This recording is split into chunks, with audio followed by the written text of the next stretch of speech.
Tuhan masih memberikan kesempatan bagi kami untuk kami dapat memuji dan memuliakan Engkau, untuk kami dapat belajar kebenaran firman-Mu, kami dapat bertumbuh dan berbuah di dalam Kristus, untuk kami dapat menikmati segala janji kebenaran firman-Mu, kami dapat membangun rumah tangga, kami bisa mencari nafkah, kami dapat menghadapi segala perkara dan kami kuat di dalam Tuhan. Tuhan yang menyembuhkan kami, Tuhan yang memulihkan kami, Tuhan membuat kami kembali kepada kebenaran-Mu. Berfirmanlah bagi kami, pakai dan urapi hamba-Mu Tuhan. Segala kuasa yang bukan dari Tuhan yang ingin mencuri firman Tuhan, yang ingin mencuri konsentrasi kami tolak matakan dalam nama Tuhan Yesus. Kasih karunia anugerah-Mu Tuhan melimpah atas kami pertengahan sampai pada akhirnya. Di dalam nama Yesus Kristus kami berdoa dan kami bersyukur kepada Tuhan. Yang diberkati Tuhan sama-sama berkata amin. Amin. Silakan duduk Bapak Ibu Saudara. Selamat pagi, Shalom. Shalom. Apa kabar Bapak Ibu? Semua baik kan, luar biasa. Jadi Tuhan, hari ini kita akan belajar kebenaran firman Tuhan. Dan firman Tuhan hari ini adalah hidup mengutamakan Kristus. Bapak Ibu Saudara, hidup mengutamakan Kristus yaitu bahwa Tuhan mau supaya kita membuat Dia nomor satu di dalam hidup kita. Ketika kita bangun pagi, kita berseru kepada Tuhan. Ketika kita masuk kantor, kita berseru kepada Tuhan. Kita mau membangun rumah, kita serahkan sama Tuhan. Kita merancangkan segala sesuatu untuk kemuliaan Tuhan. Kita mendahulukan Tuhan. Jadi mengutamakan Tuhan, menjadikan Tuhan menjadi dasar dan fondasi. Jadi Bapak Ibu Saudara kasih Tuhan, hari ini mari kita menjadikan Dia yang pertama dan terutama di dalam hidup kita. Yang terambil di dalam Injil Matius pasal yang kedua ayat 1 sampai 12. Injil Matius pasal 2 ayat 1 sampai 12. Jadi yang ganjil nanti para pria-pria boleh bacakan, yang genap para wanita. Jangan saling mendahului ya, kita sama-sama baca kitab dengan baik. Ya, para pria dulu 2-3. Sesudah Yesus dilahirkan di Betlehem di tanah Yudea, pada zaman Raja Herodes, datanglah orang-orang Majus dari timur ke Yerusalem.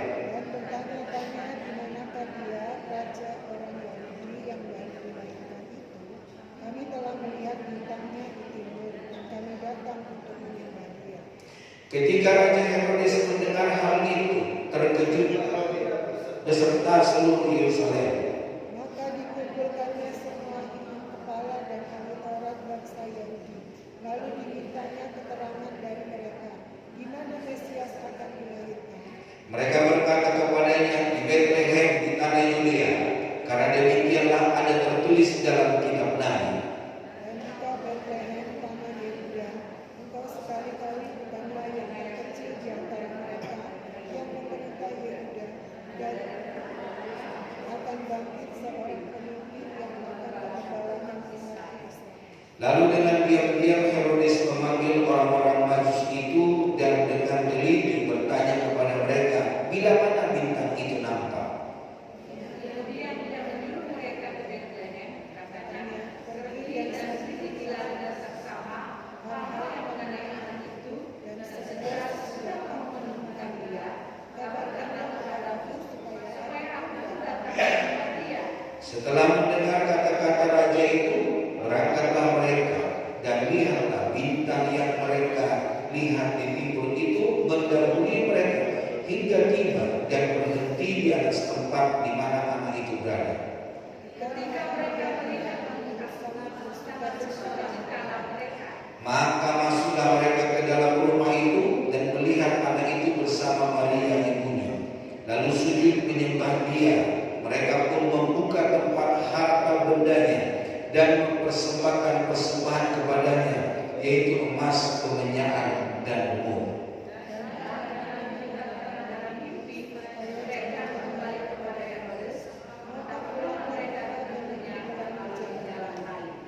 Nah, Bapak Ibu Saudara kasih Tuhan, hidup mengutamakan Kristus adalah tentang menjadikan Yesus menjadi pusat, menjadi prioritas yang pertama dan terutama di dalam hidup kita. Bukan hanya saat kita dalam keadaan sulit, tetapi juga dalam keadaan senang. Membaca, merenungkan, berdoa, bersyukur, serta taat pada perintahnya. Mampu hidup memuliakannya dan menjadi saksi iman. Meskipun ada tantangan, meskipun ada godaan, karena Kristus adalah kepala jemaat, sumber keselamatan dan pencipta segalanya. Nah, Bapak Ibu Saudara kasih Tuhan, dalam kebenaran firman Tuhan kita bisa belajar bahwa Yesus adalah kepala. Kristus adalah kepala jemaat. Kristus adalah gambar Allah yang tak terlihat, pencipta alam semesta, dan kepala jemaat yaitu tubuhnya. Kristus adalah kepala, kita adalah tubuhnya. Segala sesuatu diciptakan di dalam Dia dan untuk Dia. Apapun yang kita kerjakan, apapun yang kita rancangkan, semuanya hormat untuk Dia, semuanya kemuliaan untuk Dia. Yang berikutnya, Kristus prioritas dalam tindakan, mengutamakan Kristus, memprioritaskan Kristus dalam segala tindakan kita. Saya tidak tahu Bapak Ibu Saudara di luar sana, Bapak Ibu, siapa yang terutama di dalam hidup Bapak Ibu Saudara? Adakah Bapak Ibu Saudara bangun pagi langsung masak air, masak nasi, masak sayur, masak segala sesuatu yang Bapak Ibu inginkan untuk bekerja? Atau Bapak Ibu sudah terlambat sampai rambutnya pun tidak bisa dibuka? Bapak Ibu Saudara kasih Tuhan, mengutamakan Kristus berarti menempatkan kehendaknya di atas keinginan diri sendiri. Dalam keluarga atau harta benda. Di dalam Injil Matius pasal 6 ayat 23 dikatakan apa? Tetapi carilah dahulu kerajaan Allah dan kebenarannya, maka semuanya akan ditambahkan kepadamu. Jadi kita harus mencari kerajaan Allah. Kita harus baca Alkitab, kita harus berdoa, kita harus bersekutu dengan Tuhan. Siapa di antara Bapak Ibu Saudara tadi pagi sudah berdoa, menyembah dan memuji Tuhan? Oh, cuma ada 5 orang. Bapak Ibu Saudara kasih Tuhan, Tuhan inginkan dalam segala aspek hidup kita, jangan Dia menjadi ban serep di dalam hidup kita, tetapi biarlah Dia yang terutama. Nah, mengutamakan Kristus yang disebut dengan Kristus dasar keselamatan. Kita diperdamaikan dengan Allah melalui kematiannya di kayu salib, sehingga kita bisa hidup benar di dalam Dia, bukan karena kesempurnaan kita sendiri, tetapi karena kebenaran Kristus yang diperhitungkan kepada kita. Bukankah di dalam Alkitab berkata, Injil Yohanes 3 ayat 16, ada yang apa? Karena begitu besar kasih Allah akan dunia ini, sehingga Ia mengaruniakan anaknya yang tunggal, supaya barang siapa yang percaya kepadanya tidak binasa, melainkan beroleh hidup yang kekal. Jadi Bapak Ibu Saudara, Kristus dasar keselamatan. Tidak ada yang lain. Berbuat baik tidak, Bapak Saudara. Berkorban tidak. Tetapi orang-orang yang sudah diselamatkan, maka mereka akan berbuat baik. Mereka akan berkorban. Mereka akan menyerahkan apa yang mereka miliki untuk kemuliaan nama Tuhan. Mengutamakan Kristus itu bukan hanya di dalam gereja. Mengutamakan Kristus bukan hanya di dalam rumah. Tetapi mengutamakan Kristus itu proses seumur hidup. Kapanpun dan dimanapun, apapun yang kita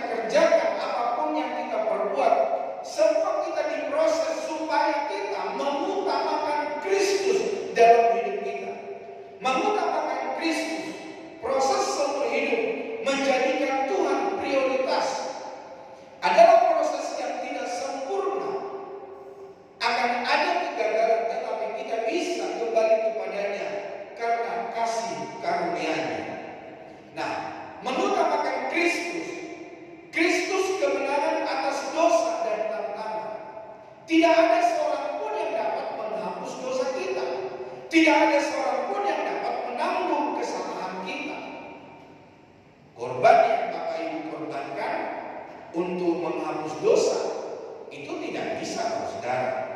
Dulu waktu zaman Taurat dikatakan bahwa ketika mereka tidak punya apa-apa, mereka bisa mempersembahkan kekukur, bisa mempersembahkan perkutut, bisa mempersembahkan merpati, atau bisa mempersembahkan kambing domba yang lebih besar, yang lebih mahal, saudara.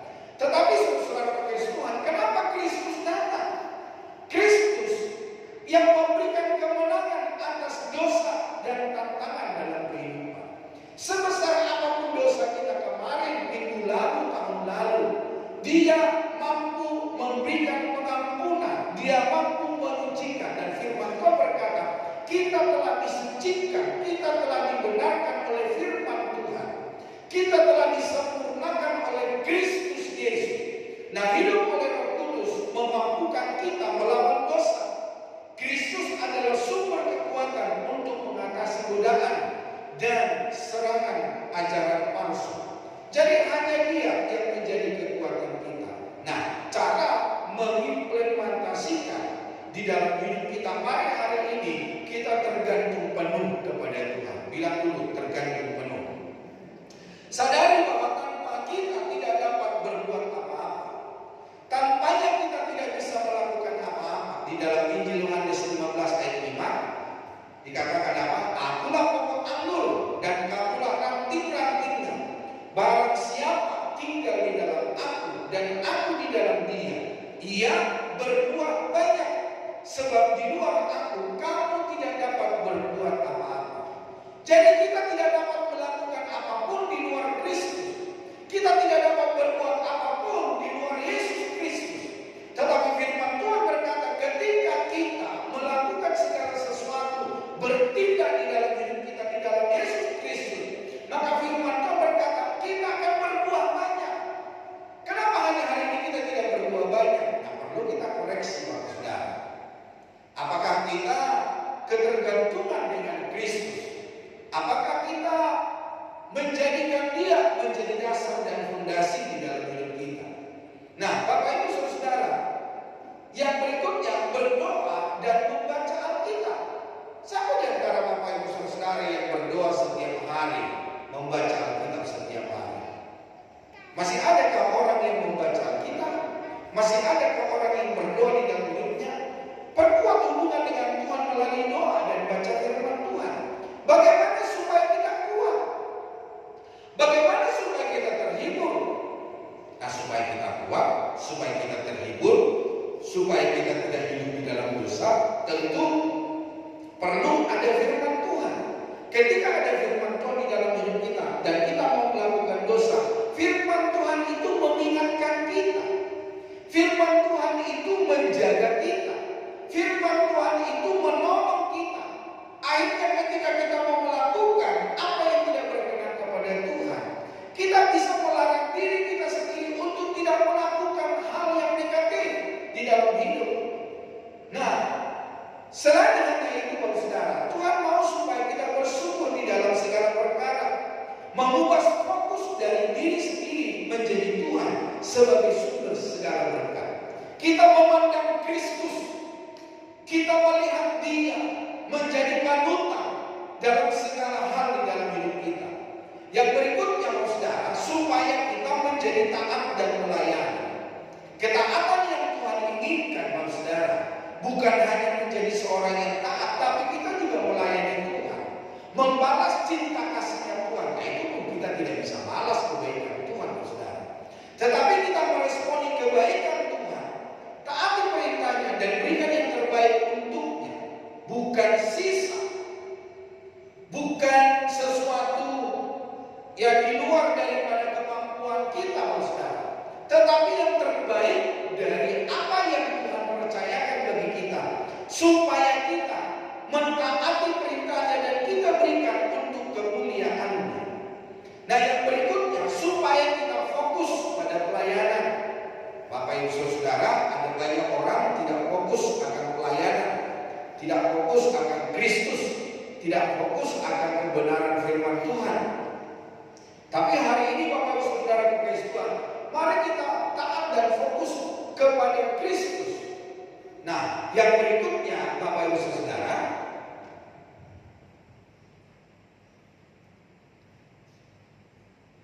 boleh terus. Iman sejati selalu bergerak menuju Kristus, mencari penyembah dan memberi yang terbaik baginya.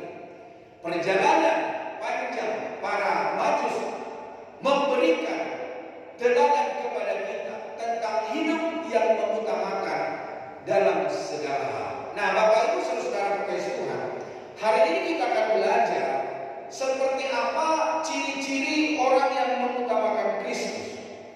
Nah, yang pertama Bapak Saudara, orang-orang yang mengutamakan Kristus yaitu mencari Kristus dengan tekun di dalam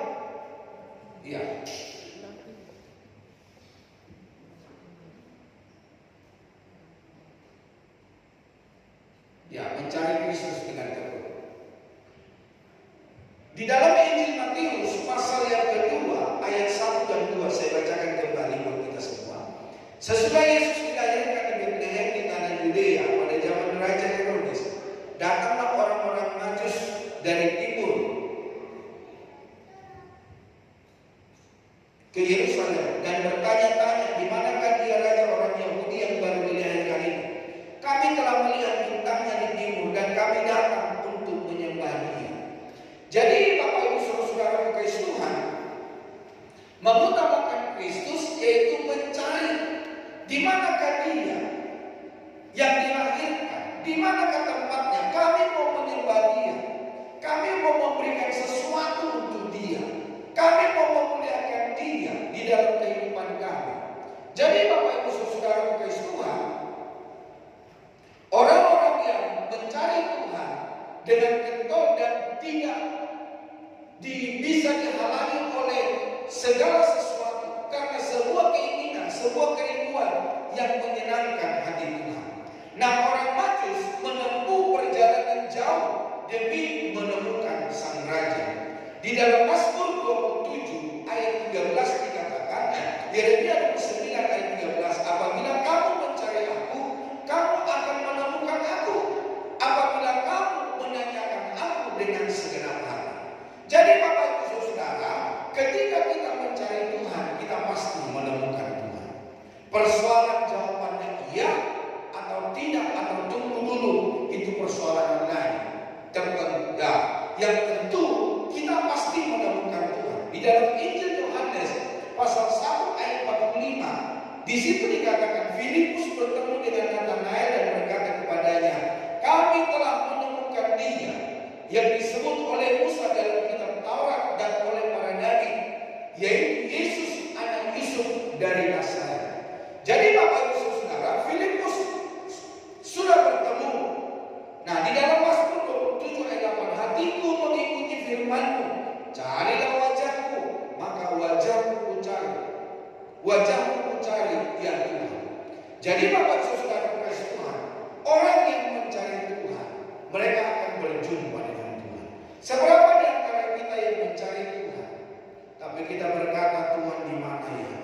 Atau kita malah bisa bernyanyi juga, aku masih seperti yang dulu, tapi aku tidak menemukan Tuhan di dalam hidupku. Firman Tuhan berjanji ketika kita mencari Tuhan, bukan karena kekuatan kita, bukan karena kemampuan kita, saudara, tetapi Tuhan sendiri yang memberikan dirinya untuk kita dapat temukan.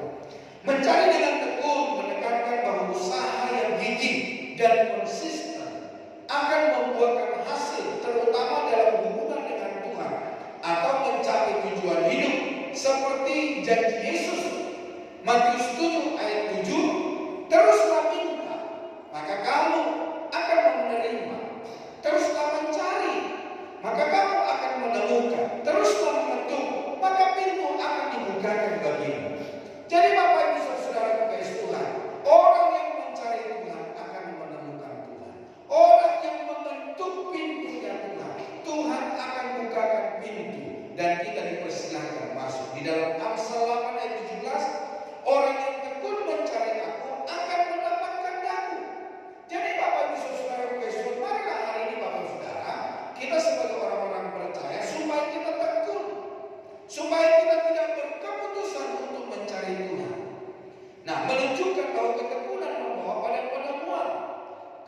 pekerjaan dan penggenapan janji Tuhan. Bahkan saat menghadapi tantangan dan ujian dan pencobaan, kita akan berjumpa dengan Tuhan. Dia akan memberikan kekuatan kepada kita. Mencari dengan tekun itu adalah janji Tuhan. Kalau Tuhan sudah berjanji, pasti Dia menggenapinya. Kalau Tuhan sudah berfirman, firman-Nya itu akan diberikan dan digenapi, dan Tuhan akan menolong hidup kita. Itulah sebabnya Bapak Ibu Saudara, ketika Tuhan menjanjikan untuk menjawab kita, mintalah, carilah, ketuklah pintu dengan tekun. Jadi Bapak Ibu Saudara, ketika kita melakukan firman Allah, maka pertolongan Tuhan menjadi milik bagi kita. Nah, ketika kita mencari dengan tekun, ada nilai yang ditemukan. Apa nilai yang ditemukan, Saudara? Kita menemukan kerajaan surga. Kita menemukan hidup kekal. Kita menemukan kedamaian bersama dengan Kristus. Ketekunan mencerminkan seberapa besar nilai yang kita berikan pada tujuan tersebut. Nah, dalam ketekunan di sana ada buah ketekunan, Saudara. Ujian iman menghasilkan ketekunan yang kemudian mematangkan kita menjadi pribadi yang sempurna dan tidak kekurangan. Yakobus 1:4 berkata, dan biarkanlah ketekunan itu memperoleh buah yang matang, supaya kamu menjadi sempurna dan utuh dan tak kekurangan suatu apapun. Jadi Bapak Ibu Saudara, ketika kita tekun mencari wajah Tuhan, Tuhan berkata kita tidak akan kekurangan sesuatu apapun. Damai sejahtera Allah, berkat kasih karunia Tuhan Yesus akan dilimpahkan bagi kita. Ada contoh-contoh di dalam Alkitab seperti perempuan Kanaan. Dia tidak menyerah meskipun ditolak, terus mendekat sampai Yesus memuji imannya yang besar. Di dalam Injil Matius 15 ayat 21 sampai 28. Di dalam ayat 24 dikatakan, jawab Yesus, ada aku diutus hanya kepada domba-domba yang hilang dari umat Israel. Tetapi perempuan itu mendekat dan menyembah Dia sambil berkata, Tuhan, tolonglah aku. Tetapi Yesus menjawab, tidak patut mengambil roti yang disediakan bagi anak-anak dan melemparkannya kepada anjing. Nah, perempuan itu dibilang anjing, Saudara. Dicontohkan anjing. Dia tidak patut menerima makanan daripada Yesus. Tetapi apa kata perempuan itu? Benar Tuhan. Namun anjing itu makan remah-remah yang jatuh dari meja Tuhan. Jadi wanita ini getol, Saudara. Ya tidak apa-apa. Tapi anjing itu makan remah-remah yang jatuh dari meja Tuhan. Jadi Bapak Ibu Saudara kasih Tuhan, orang yang getol mencari Tuhan, orang yang getol mencari wajah Tuhan, maka mereka akan menemukan Tuhan. Nah, janji bagi mereka yang mencari dalam Ibrani 11 ayat 6 dikatakan apa? Alkitab menyatakan bahwa Allah memberi upah kepada orang yang sungguh-sungguh mencari Dia. Kata sungguh-sungguh atau tekun menyerahkan sebuah usaha yang tidak mudah menyerah, sebuah usaha yang pantang menyerah. Baik di dalam kesulitan apapun, di dalam persoalan apapun, dia tetap teguh mencari wajah Tuhan, mencari pertolongan Tuhan, berseru dan berseru kepada Tuhan. Sudah berapa lama Bapak Ibu Saudara bergumul tentang persoalan Bapak Ibu Saudara kepada Tuhan? Kita melihat dan kita tahu pada beberapa minggu yang lalu kita baca dalam kitab Kaleb yang berkata 45 tahun yang lalu Tuhan telah berfirman, 45 tahun baru Dia meminta, baru digenapi di dalam hidupnya. Bapak Ibu sudah ada 45 tahun bergumul tentang sesuatu? Sudah ada yang bergumul tentang sesuatu 45 tahun? Bilang dulu diri kanannya, persoalanmu masih kecil. Sekali lagi, waktu saya pelayanan di Palu, Saudara, ada seorang ibu yang bersaksi, saya bergumul 20 tahun Pak buat suami saya ini. Dan saya bersyukur kami sama-sama bisa melayani dan Bapak Pendeta bisa melayani kami. Atau ada Bapak Ibu sudah 20 tahun bergumul tentang persoalan? Bilang dulu diri kanannya, persoalanmu belum seberapa. Bilang dulu persoalanmu belum seberapa. Sudah ada banyak orang bertahun-tahun di luar sana untuk ingat Bapak Saudara, seberapa lama kita bergumul, seberapa jauh kita berdoa kepada Tuhan, Tuhan pasti tolong kita. Tetapi tanpa iman tidak mungkin orang berkenan kepada Allah. Sebab barang siapa berpaling kepada Allah, ia harus percaya bahwa Allah ada dan bahwa Allah memberi upah kepada orang yang sungguh-sungguh mencari Dia. Jadi Tuhan akan memberikan upah kepada kita. Apa upahnya, saudara? Ya apa yang kita doakan, apa yang kita minta, apa yang kita pergumulkan kepada Tuhan. Nah, mencari dengan segenap hati, Tuhan berjanji di dalam Yeremia 29 ayat 13. Dikatakan apa? Apabila kamu mencari aku, kamu akan menemukan aku. Apabila kamu menanyakan aku dengan segenap hati. Jadi ketekunan lahir dari prioritas. Seringkali kita gagal menemukan ketenangan karena kita mencari Tuhan hanya sebagai pilihan terakhir atau sebagai ban serep setelah kekuatan kita habis. Kita mencari dengan kemampuan kita, kita berusaha dengan keberadaan kita, kita mencari pertolongan kepada orang lain. Nah, setelah kita buntu, baru kita mencari Tuhan. Bapak Ibu Saudara, mencari dengan tekun berarti menempatkan Tuhan sebagai kebutuhan utama setiap hari, baik dalam suka maupun di dalam duka. Yang ketiga, saudara, ketekunan di masa sulit. Ketekunan diuji saat jawaban doa belum terlihat, atau saat situasi terasa gelap, seperti seorang penambang terus menggali karena yakin ada emas di dalamnya. Bapak Ibu bisa lihat gambar itu.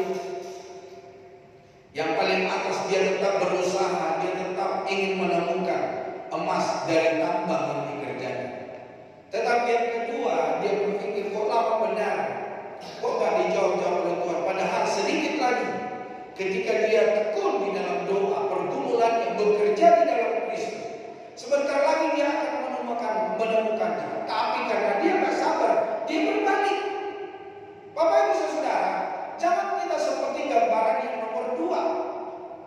Sebetulnya sedikit lagi sesuatu yang kita tempuh di dalam hidup kita. Tetapi karena kita menyerah, maka kita tidak mendapatkan apa yang kita pergumulkan. Jadi artinya jangan puas dengan pengetahuan tentang Yesus, tetapi teruslah mencari perjumpaan pribadi dengannya.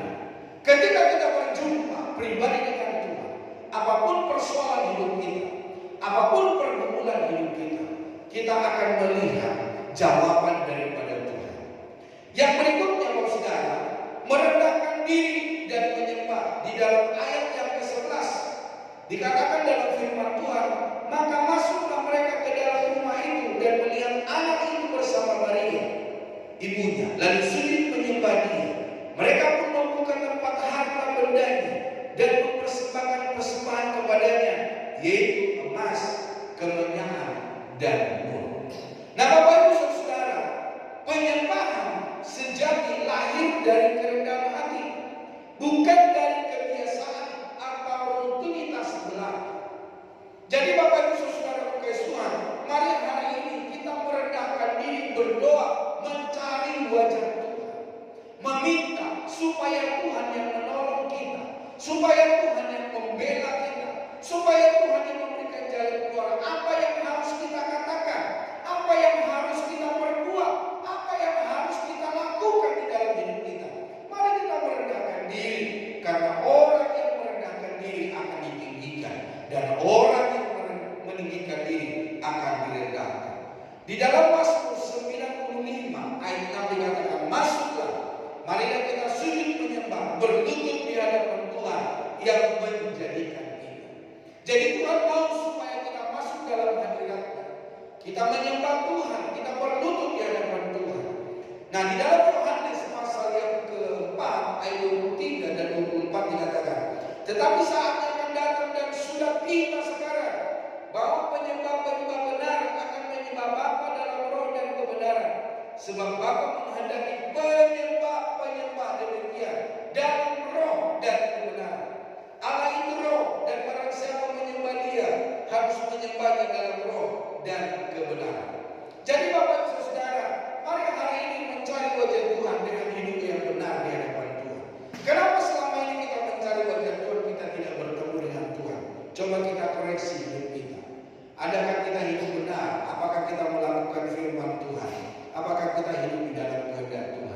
Di dalam Filipi pasal 2 ayat 10 dikatakan supaya dalam nama Yesus bertekuk lutut segala yang ada di langit dan yang ada di atas bumi dan ada yang di bawah bumi, dan segala lidah mengaku Yesus Kristus adalah Tuhan bagi kemuliaan Allah. Nah, Bapak Ibu saudara Tuhan, merendahkan diri dan menyembah adalah tentang menyadari posisi diri yang terbatas di hadapan Tuhan. Saya seringkali berkata kita orang yang terbatas, saudara. Hari ini kita bisa kuat, besok kita bisa sakit. Hari ini kita bisa kuat, besok kita bisa lemah. Ya kita tidak mengalami sakit, tapi kita punya kelemahan.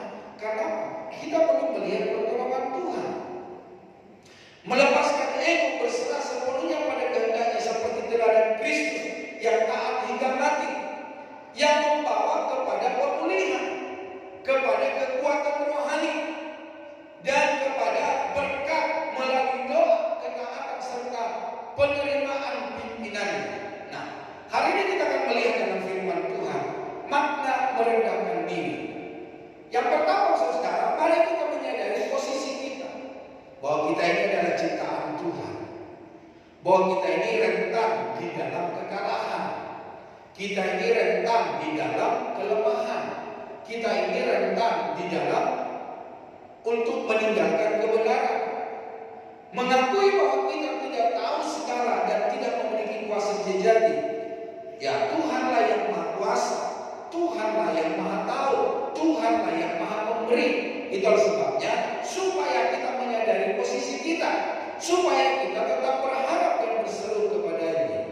Nah, makna merendahkan diri, mari kita mengendalikan ego. Jangan kita hidup di dalam ego supaya apa yang saya inginkan tercapai, supaya posisi yang saya inginkan itu menjadi bagian di dalam hidup.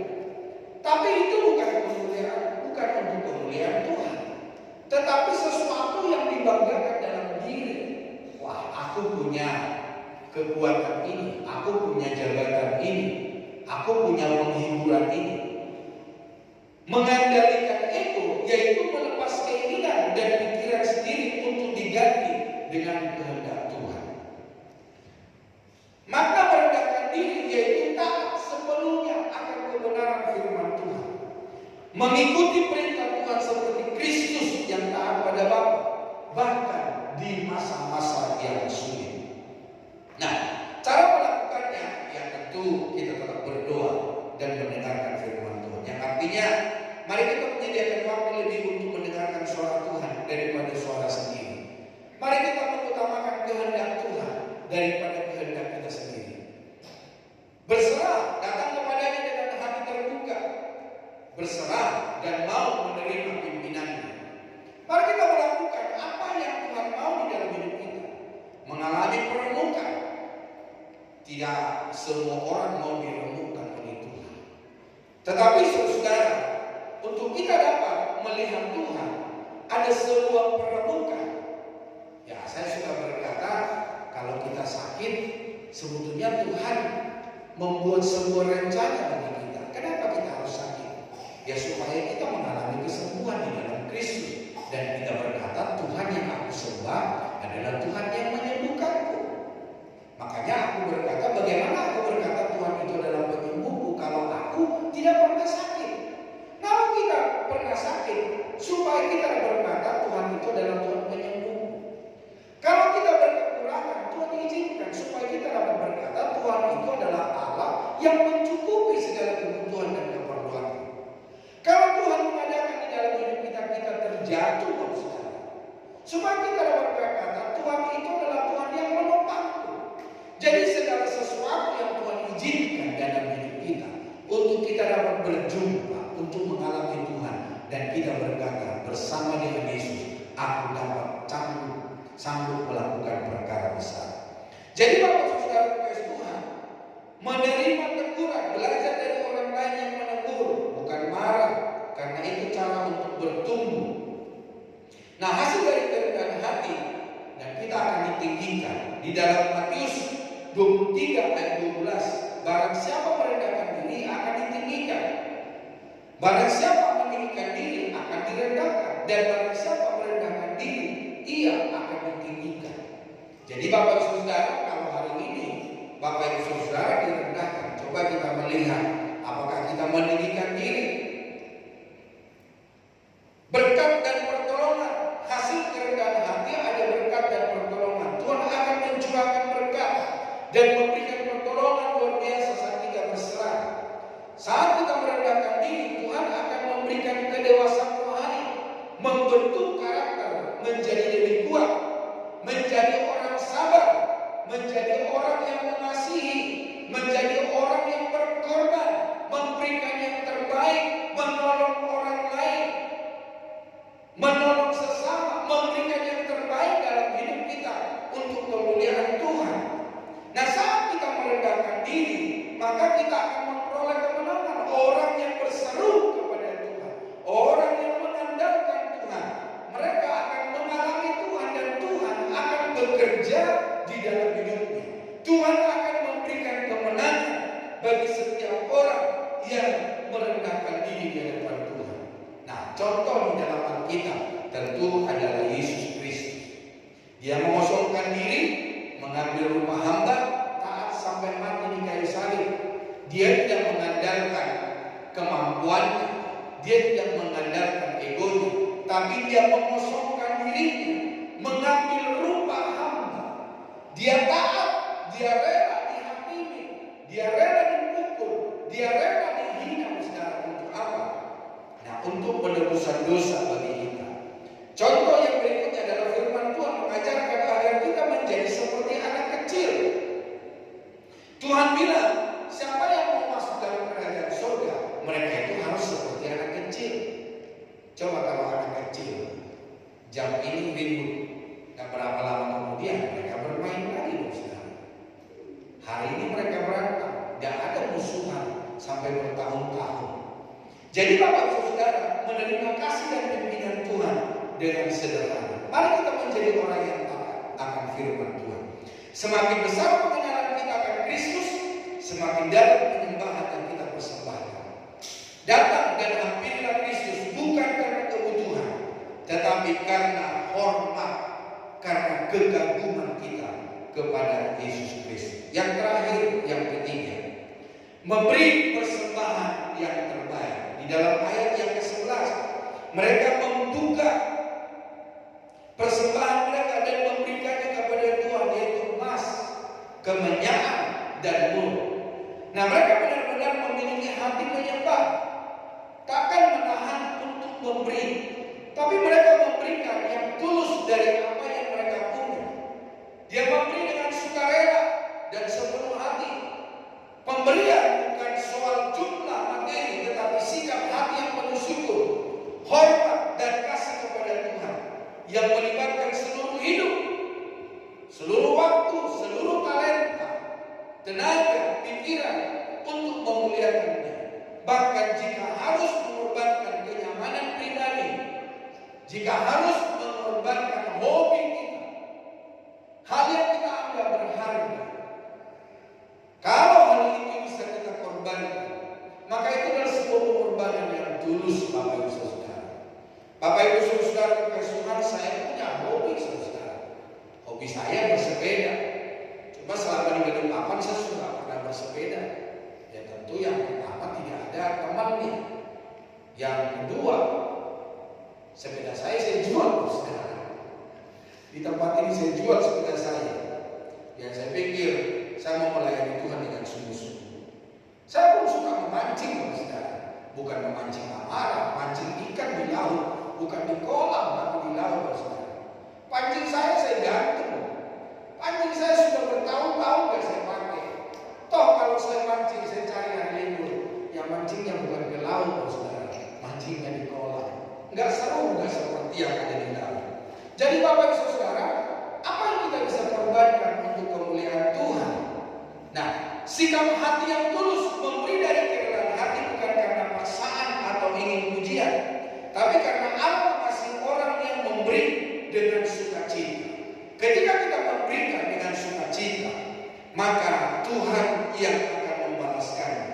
Nah, bukan sekedar materi pemberian yang kita berikan kepada Tuhan, tapi persembahan bisa berupa waktu, bisa berupa tenaga, bisa berupa talenta, kemampuan, kebisaan, bisa pemikiran kita, bisa juga seluruh hidup yang diserahkan sebagai tubuh yang hidup yang kudus di hadapan Tuhan.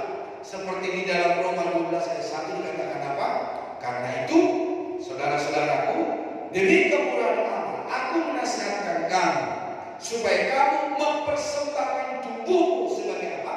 Persembahan yang hidup, yang kudus, dan yang berkenan kepada Allah. Mari hari ini kita mempersembahkan seluruh hidup kita dan segala kemampuan kita untuk kemuliaan nama Tuhan. Pemusik boleh maju ke depan. Dan Bapak Ibu Saudara, persembahan yang berikutnya adalah buah sulung dan yang terbaik. Apa itu buah sulung? Hasil pertama dari usaha pekerjaan kita. Hasil pertama dari pekerjaan kita. Bapak Ibu Saudara yang bekerja di perusahaan, gaji pertama Bapak Saudara persembahkan sebagai buah sulung. Bapak Ibu Saudara yang bertani mungkin, yang bisnis mungkin, hasil pertama yang Bapak Ibu dapatkan, Bapak Ibu persembahkan untuk hormat kemuliaan nama Tuhan. Memberi yang terbaik yaitu buah sulung, menunjukkan bahwa kita memprioritaskan Tuhan dan percaya bahwa Dia adalah sumber segala berkat. Di dalam Yeskiel 44 ayat 30 boleh kita baca bersama 2-3. Dan yang terbaik dari buah sulung apapun, dan segala persembahan khusus dari apapun, dari segala persembahan khususmu adalah bagian imam-imam, juga yang terbaik dari tepung jelaimu harus kamu berikan kepada imam supaya rumah-rumahmu mendapat berkat. Jadi Bapak Ibu Saudara kekasih Tuhan, ya hari ini kenapa kita sampai nggak diberkati Tuhan? Karena kita tidak tahu kebenaran firman Tuhan. Apa kita tahu kebenaran firman Tuhan itu tidak kita lakukan dalam hidup kita. Nah, pertama kali saya melayani Tuhan, saya persembahkan buah sulung saya kepada Tuhan.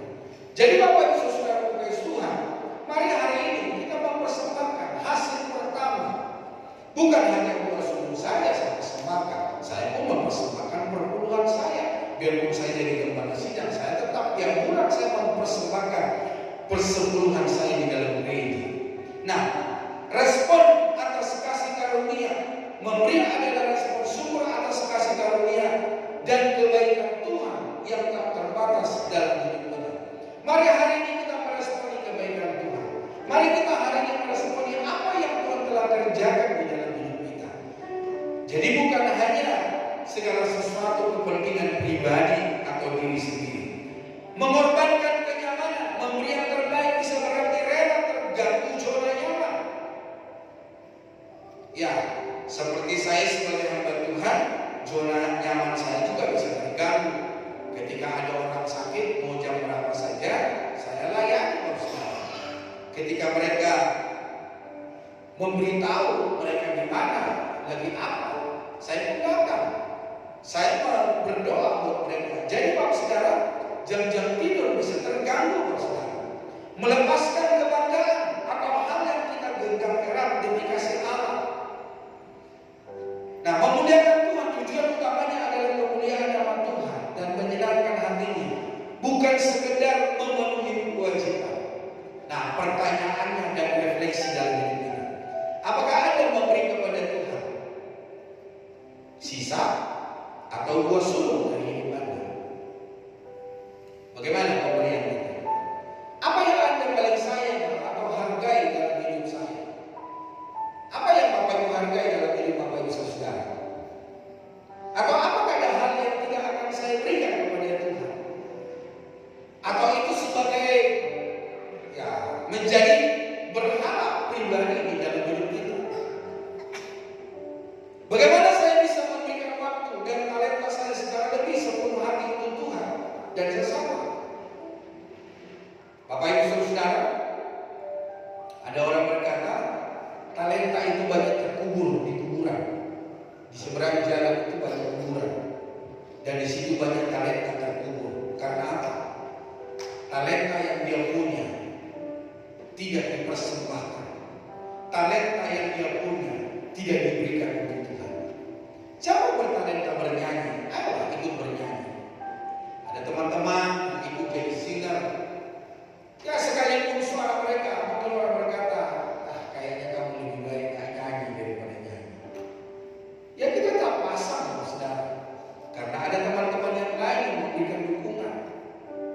Bapak Ibu Saudara, talenta apa? Bermain musik, mainkanlah musik. Kita banyak butuh pemain musik. Apa talenta Bapak Saudara?